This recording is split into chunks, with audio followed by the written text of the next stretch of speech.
कार्यालयावर धडक मोर्चा निघाला होता। कष्टकरी दलित आदिवासी संघटनेतर्फे तहसील कार्यालयावर धडक मोर्चा काढण्यात आला। वन विभागात गेलेल्या जमिनी आहेत त्या जमिनींना मालकी हक्क देण्यात यावा। प्रकाशनगर मधील सार्वजनिक स्वच्छता याची दुरावस्था झाली असून या परिसरामध्ये सुविधा उपलब्ध करून देण्यात यावा। पिण्याचं पाणी, लाईटची घरपट्टी अशा विविध समस्यांसाठी हा धडक मोर्चा काढण्यात आला होता। या विविध मागण्यांसाठी तहसीलदार यांना निवेदन देण्यात आलं। या मागण्या मान्य न झाल्यास आंदोलनाचा इशारा या संघटनेने दिलेला आहे।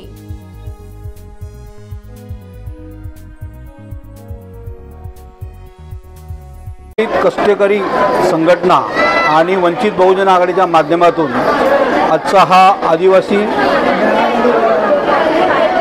संघटनेकडून हा मोर्चा इथं आयोजन करण्यात आलेला आहे। तहसील कार्यालय त्यासोबत त्याचे अध्यक्ष शशिकांतजी भालेराव असतील, आमचे दिलीप भाऊ सोनकांबळे, नरेशभाई गायकवाड, वंदे भाऊ पळसपगार, भारतीय बौद्ध महासभेचे अध्यक्ष असतील, वंचित बहुजन आघाडीचे सर्व टीम यांचं आज तहसीलदारला निवेदन देण्यात आलेलं आहे। त्या निवेदनामध्ये फार गंभीर समस्या आहेत की ज्या फॉरेस्टमध्ये गेलेल्या जमिनी असतील त्या फॉरेस्टमधल्या जमिनीमधला त्यांना मालकी हक्क देण्यात यावा। प्रकाशनगर इथं शौचालयाच्या फार मोठ्या समस्या आहेत। तिथं सामान्य जनतेला शौचालयामध्ये जागा नाही आहे, शौचालयाला बसायला तिथं जागा नाही आहे। शौचालयामध्ये जायचं असेल तिथं 5 रुपये त्यांना द्यायचं असतात। त्याच्याकरता तिथं प्रकाशनगर म्हणून अंबरनाथमध्ये असल्या तिथं एक शौचालय नवीन बांधण्यात यावं असं या प्रकाशनगरच्या माध्यमातून आहे।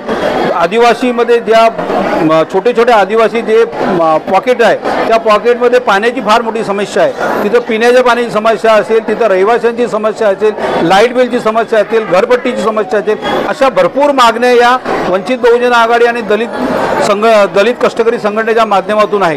त्या मागण्याकरता आज इथे वंचितचे कार्यकर्ते असतील, दलित आदिवासी संघटनेचे कार्यकर्ते खिया मांडून इथं बसलेले आहेत। जोपर्यंत तहसीलदार मॅडम इथं आम्हाला जोपर्यंत होकार देत नाही, आमच्या मागण्या मान्य करत नाही, इथला तोपर्यंत आदिवासी एक पण महिला असेल, पुरुष असेल, वंचितचे कार्यकर्ते असेल, भारतीय बौद्ध महासभेचे कार्यकर्ते कोणीच हटणार नाही। आणि इथल्या मागण्या मान्य झाल्याशिवाय, कारण हा मतदारसंघ माननीय महाराष्ट्राचे मुख्यमंत्री एकनाथजी शिंदे साहेब असतील, त्यांचे पुत्र श्रीकांतजी शिंदे साहेब असतील खासदार या कल्याण लोकसभेचे, तरी या समस्या फार मोठ्या गंभीर समस्या त्यांच्या मतदारसंघामध्ये आहेत। शौचालयाची समस्या, ज्या भारत देश स्वच्छ अभियान म्हणून म्हटलं जातो, त्या स्वच्छ अभियानाचं असेल तर प्रकाशनगर एक उदाहरण बघा।